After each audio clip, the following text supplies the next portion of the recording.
Welcome to the Compassionate Newsroom, your gateway to transforming the heart and soul of journalism. I'm your host, Dr. Kortni Alston Lemon. I'm a former news director and television reporter turned happiness scholar. Now I train news leaders and journalists worldwide, teaching them how to cultivate workplace well-being and resilience with positive psychology. Each week, join me as I share evidence-based strategies and talk with some of the most inspiring people in the industry, including news leaders, journalists, trainers, and mental health experts. Together, we'll share actionable approaches to help you.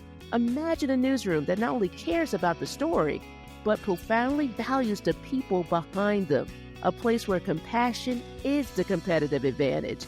Don't just listen, become part of this transformative journey. Subscribe to and share the Compassionate Newsroom.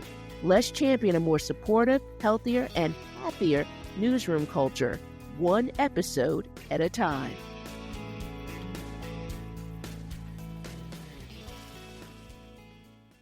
Welcome back to the Compassionate Newsroom. I'm your host, Dr. Kortni. In episode 1, we explored why newsrooms urgently need mental health first aid. Today, we're going to take it one step further. I want to demystify it for you because I know what some of you might be thinking. Is this therapy? Do I need a psychology degree to help? And what if I say the wrong thing? Well, I am here to set the record straight. Mental health first aid is not therapy. It's not a diagnosis. It's not your job to fix someone, but it is your opportunity to recognize the signs of mental health or substance use challenge and offer initial support and connect them with the help they may need. Think of it like this. It's like CPR, but for emotional support, and it's evidence-based. That means the skills you learn in this training aren't just nice ideas, they're backed by science and have been provided and tested in real-life settings across workplaces like schools and hospitals. And according to my last episode, more and more newsrooms in the UK, and it's time to bring those numbers to the United States and around the world. So when you take mental health first aid training and become a mental health first aider, you're introduced to a 5-step action plan known as ALGEE. So I'm going to walk you through it. The A stands for approach, assess, for risk of suicide or harm, and assist. You learn how to approach someone with compassion. The action plan centers around assess for 2 reasons. Mental health first aiders need to continually assess whether the individual is in crisis. Second one, mental health first aiders should always be aware of any changes to this situation so they can adjust their approach accordingly. Now let's talk about the L. Listen nonjudgmentally. Now, I will admit, this is one of my favorite elements because it's about listening non-judgmentally. To me, it's also about creating a space, a pause where someone feels seen, heard, and safe. You're not rushing to solve. You're not interrupting with advice. You're simply present. Now, as a happiness scholar, I know that psychological safety begins with connection, and it also begins with how we listen. In journalism, we're trained to listen for the sound bites. In mental health first aid, we listen for signs of suffering. And we do it without judgment, without fixing it. We just do it with care. So here is the G, and it's to give reassurance and information.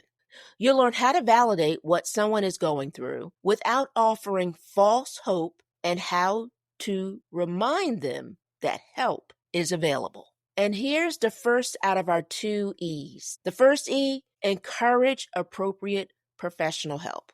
You're not a clinician, but you are the bridge. You can point someone toward counseling, human resources, or community resources. Now our last E is encourage self-help and other support strategies. That includes healthy coping practices like exercising, meditation, journaling, or even leaning in on trusted friends and mentors. See, ALGEE isn't just about memorizing buzzwords. It's a framework. It's flexible, it's compassionate, and it's practical. So now let's talk about where this can show up in journalism. And we're just talking about some scenarios here. Perhaps a producer breaks down in a bathroom after back-to-back coverage of a mass shooting. An intern hasn't said a word in an editorial meeting all week, and they're usually upbeat. A photojournalist starts drinking more heavily after returning from a high-conflict assignment. Or possibly a veteran reporter who normally pitches 5 stories a week or daily and now suddenly has none, but also they've been very distant in the newsroom. Now we're going to talk about some actual situations that can add emotional toll of covering stories, and that's about racism while you're also living it. Now that's what happened to 5 Black journalists at CBS 4 Denver who bravely shared their personal and professional experiences with racism as part of the station's coverage of Black Lives Matter demonstrations. In the story, producers, reporters, and an anchor opened up about what it means to report on injustice while facing it in their own lives. One producer shared, "No matter how far I've gone, it sticks, where the stigma of your Blackness makes people uncomfortable." While another shared this, covering the Black Lives Matter movement was harder than COVID, because it was so personal. Their honesty highlights something we need to talk about more. The Asian American Journalists Association, better known in the United States as AAJA, also continues to lead the way in naming this truth. In a March 2024 article titled 3 years after AAJA started focusing on journalists' mental wellness, new resources are available, but structural change is scarce. It outlined how Asian American and Pacific Islander journalists continue to face compounding mental health stressors. Following the 2021 Atlanta spa shootings, where 6 of the 8 victims were of Asian descent, AAJA has expanded their mental wellness program, offering therapy grants and listening circles for their members. University of California, Los Angeles, in this case, the Center for Health Policy Research, and the Asian American Pacific Islander data highlights how cultural stigma, historical trauma, and fear of violence weigh heavily on Asian American Pacific Islander journalists, especially those covering hate crimes. And this conversation must go further. The strain of covering hate, extremism, and identity-based violence in today's political climate here in the United States and around the world affects not just journalists who are Black and Asian, but LGBTQ plus journalists, Indigenous journalists, women, journalists with disabilities, and other marginalized communities. This trauma is often collective, is chronic, and can also make a person feel very invisible. Journalists are tasked with telling the truth during times of rising division, threats, and backlash. And that's why mental health first aid training in newsrooms is not just important, it's urgent. It teaches us how to show up for one another with awareness, with care, and without judgment.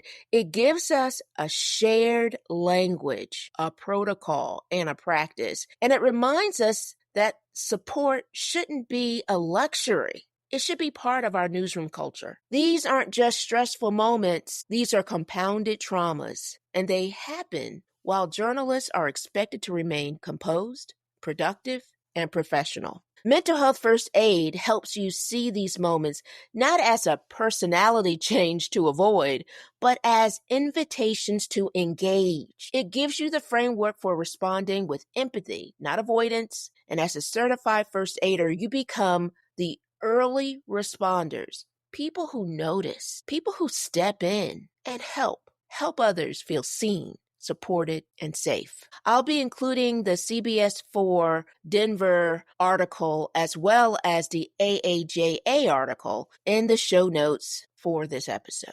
We're seeing the value of mental health first aid across industries, and the results are transformative. Here's an example. One comes from the Providence St. Joseph Health.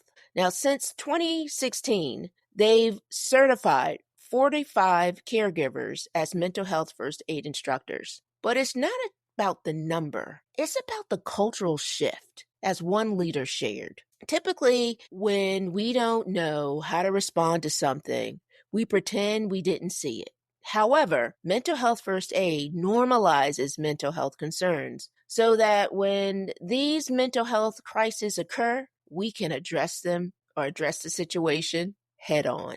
Now, this training has helped Providence St. Joseph Health move from avoidance to awareness. It's opened the doors to new community partners and inspired them to expand the program, adding trauma-informed care and behavioral health dashboards to track change. They're building something sustainable and measurable. Now, let's talk about Missouri. Since 2006, the Missouri Department of Mental Health has trained more than 37,000 mental health first aiders. 37,000! And have certified 300 instructors across the state.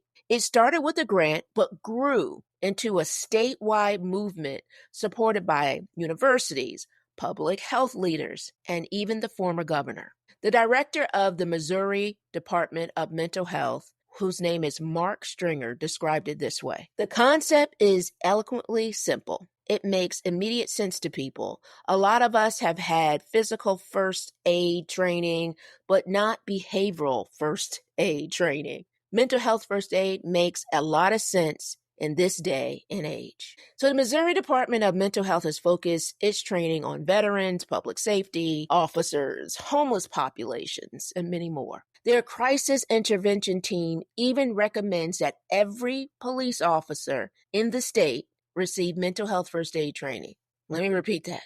Their crisis intervention team even recommends that every police officer in the state receives mental health first aid training. From health systems to entire states, these examples show us that mental health first aid isn't just a training, it's a turning point. And our newsrooms can be next. You've heard me say it before. Of course, I'm a happiness scholar and I study how we build well-being, resilience, and purpose in workspaces that demand so much of us, right? The core of my work is workplace well-being. Mental health first aid is the most important, actionable way we can bridge that science with reality. It empowers us to care in a way that's structured, ethical, and healing. And this isn't just about supporting others too, it's also about supporting our own limits. This training gives you the language for your own feelings and well-being. It builds community and it breaks stigma.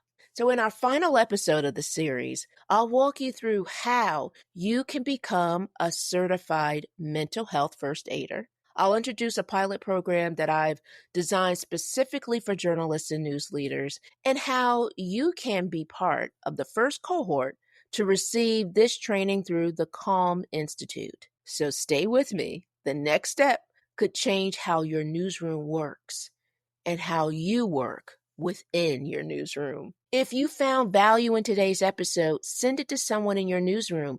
Invite a conversation. Start normalizing support.